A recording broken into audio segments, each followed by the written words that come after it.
e aí eu vou passando a bola aí junto com o Ilcinho e com o Fernandão, para a gente falar um pouco de cada um. Acho que o primeiro ponto aí, né, Fernandão, para a gente começar, é essa proposta, suposta proposta aí do São Paulo pelo Alexandro, né?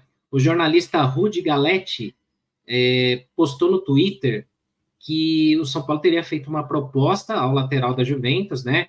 Então ele coloca aqui, o São Paulo mandou uma proposta oficial para Alexandro, confirmado, e o lateral esquerdo da Juventus também está em conversas com o Porto, porque ele vai se tornar um atleta livre, né, no mercado. Alguns clubes da Arábia Saudita fizeram ofertas por ele também, e o Brasil quer que ele, o brasileiro, né, quer avaliar, né, me fugiu a palavra, avaliar calmamente cada opção na mesa. Aí não sei porque que ele pôs uma galinha, um galo e uma bola. E tem esse papo aí, né? Então, começando aí com você, Fê, a gente falava aí das dificuldades, né, de trazer um jogador desse peso pelo custo, mas parece que o São Paulo foi para cima, então aí, né? O que você acha, Fernandão? Bom, começa pela questão da posição. Carente, o São Paulo hoje precisa de um lateral extremamente experiente, Copa do Mundo, grandes times da Europa, campeão, e o Wilson conhece muito bem, né? Enfrentou ele recentemente na Juventus também, que ganhou a Copa da Itália semana passada. Cairia muito bem. A questão é pesar o que a família, o que os empresários e ele querem nesse momento, né? O torcedor às vezes se pega só na questão de o irmão dele ser São Paulino e ter predileção pelo São Paulo. É questão do que ele quer, do que os empresários vão passar. Você vai querer fazer o final da sua carreira jogando no Brasil? Você acha que tem mercado ainda para fazer algum time da Europa? Você acha que já é hora de ir para o mundo árabe para fazer não a independência financeira dele, mas a independência financeira de 50 gerações da família dele, né, do que vai ganhar dinheiro? É isso. Futebol dentro de campo, o São Paulo precisa muito dele. São Paulo seria um alvo potencial, e claro que a gente ficaria muito feliz de ver um jogador de 34 anos com bagagem e lenha para queimar ainda jogando por aqui, mas é a questão do que vai pesar de todos os lados, e do Alexandro, da família dele, que deseja retornar, e dos empresários que tomam conta da carreira. Se tudo isso casar com o São Paulo, ótimo, que venha. Pois é, né, Ilcinho, é indiscutível que a lateral esquerda está desesperadamente carente aqui no São Paulo, né, mas tem esse histórico também de lesões, né, que tem falado-se muito aí que o Alexandro se lesiona bastante e tal, é uma grana alta, não vai vir por um valor baixo, né, e muita gente começou a comentar nos últimos dias, quando surgiu esse boato, de que o São Paulo poderia tentar outro jogador, né? Porque assim, se vai gastar essa bala num Alexandre, por exemplo, se ter uma grana para fazer uma proposta por ele, por que não tentar outros nomes, né? Para lateral esquerda e tal? O problema é que também o mercado está escasso, né? Assim, não está tão fácil achar lateral, né? É exatamente isso, Senna. Eu acho que você vê o mercado, vê as opções que tem, vê as opções interessantes.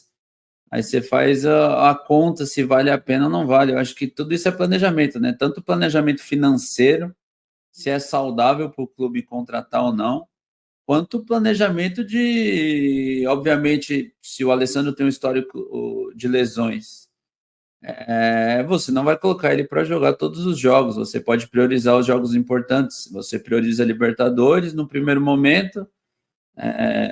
Caso a Libertadores termine bem ou mal, você prioriza a Copa do Brasil, e aí então você coloca ele no Campeonato Brasileiro numa sequência maior.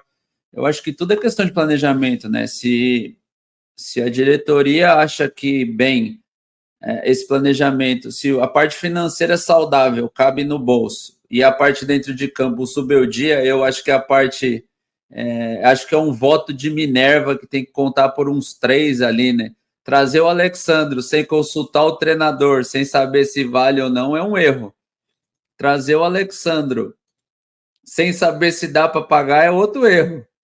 E aí, cara, essa soma de erros pode se tornar um elefante branco, né? Um problema que a gente não tenha como controlar. Agora, se a partir do momento que financeiramente ele cabe no bolso, se o treinador conta com ele, e se o planejamento é para que use ele nos jogos importantes, para que ele dê mais experiência e força para o elenco, para o time na ocasião, eu acho que, cara, o reforço é um baita reforço, sem dúvida nenhuma. O nome é bom, né? Galera, claro, é o cara que chegaria para ser titular, sem dúvida nenhuma, né? Mas, cara, a gente fica com medo aqui, velho, porque a gente já viu o Daniel Alves, já viu o caso do Rames. Você faz um sacrifício para trazer um jogador que é grande, mais caro do que a gente pode pagar, né, Fernandão? E aí, de repente, a bucha fica, o cara não rende, a conta fica para o torcedor, né? E isso, como eu disse, passa muito pelo treinador que observa, junto com a sua comissão técnica também, desempenho do cara, histórico, lesão, sabe, contrato, análise de contrato, se não vai oferecer o cara com 34 anos um contrato de 4 anos, de 3 anos, né? Torcedor, ele pensa só, ele diz que quer jogar, venha, vai jogar. Estão falando muito do Smiley também, porque o Smiley se declarou São Paulino. Se daqui a pouco o Zé do Bagre da esquina se declarar São Paulino, vão querer trazer, né? Só porque ele fala que gostaria de jogar com a camisa do time do coração. E não é assim que funciona também. O Smiley, inclusive, parece estar renovando com o Lilo, né, o time dele. Então, acho que passa muito por uma pesquisa criteriosa para ver realmente a questão do jogador. É um jogador que já tem aí 12, 13 anos, um nível muito alto, né, jogando desde quando ele saiu do Santos, passando pelos times de Portugal, Itália e tal, e Copa do Mundo, né, que ele tem. Então acho que tem que olhar bastante, não é simplesmente alguém declarar, ele gostaria e seria legal. É muita coisa junta para trazer um jogador num nível desse, né, Ricardo? Não, é difícil, a gente até pesquisou aqui, né, o Smiley tem contrato com o Lille até 30 de junho, mas já está com a renovação encaminhada, né? Então já é um Não, já renovou, você. Já renovou. Saiu até em alguns sites aí já, né? E, assim, difícil, mas é aquilo que o Fernando falou, né? Assim, não basta... Tem uma grande lenda no futebol, que é aquela coisa de... Que, assim, a gente como torcedor, claro que a gente quer ver e a gente gosta de falar assim, pô, o cara é São Paulino, o cara veste a camisa, o cara tá ali, é um torcedor em campo.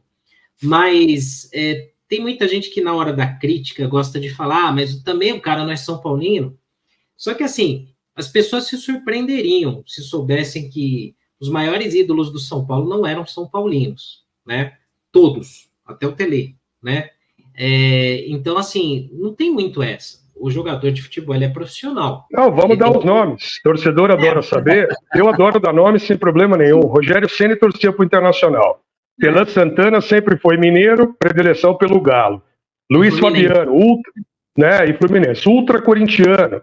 Denilson Show, carreira jovem, torcia para o Corinthians também. Então, sabe, o Rafinha recentemente se declarou São Paulino. Ainda bem que ele fez um gol contra o Palmeiras e foi campeão da Copa do Brasil, senão ia ser massacrado também, né? E acabou estando no elenco. Então não é questão de você torcer para o time. Futebol é profissional. Basta ver Gabriel Barbosa. Qual o time do coração que vocês acham qual é do Gabigol, gente? Tantas imagens que ele dá, tantos insights que ele dá, ele torce para quem? Pro Corinthians. Na infância dele, ele gosta. Deu essa desculpinha idiota aí que só flamenguista vai acreditar? Não. Tava porque ele gosta de usar. Então, futebol não é questão de você vestir a camisa. O Wilsinho declarou aqui claramente, ele não era São Paulino de infância, gente. Não era, falou com a gente aqui.